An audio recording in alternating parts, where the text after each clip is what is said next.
ఏమి హీరో, మీ బోనస్ ని ఎక్కడ ఇన్వెస్ట్ చేస్తున్నారు? ఒక కంపెనీ ఉంది సార్, దాని షేర్స్ లో మొత్తమా? ఆ కంపెనీలో ఏదైనా తప్పు జరిగితే ఏం చేస్తావు? అలా జరగదు సార్, కంగారు పడకండి.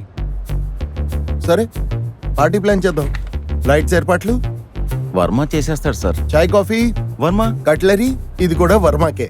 ఫుడ్ అది వర్మనే తెస్తాడు. సార్ సార్ సార్, మనం వర్మకి అన్ని ఇవ్వద్దు. వర్మ ఎక్కడైనా ఇరుక్కుపోయినా లేదా ఆయన రాకపోయినా మొత్తం పార్టీ ప్రోగ్రామ్ పాడవుతుంది సార్. ఇదే తెలివిని ఇన్వెస్ట్మెంట్స్ లో కూడా చూపించు నా సూపర్ పర్ఫార్మర్. డబ్బుని వేరే వేరే ప్రొడక్ట్స్ లో వేసి మీ ఇన్వెస్ట్మెంట్ రిస్క్ ని తగ్గించుకో.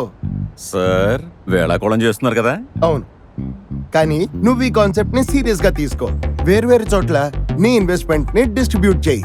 దాంతో నీ రిస్క్ తగ్గుతుంది. తెలివైన వారు రిస్క్ ని తగ్గించడం తెలిసిన వారు.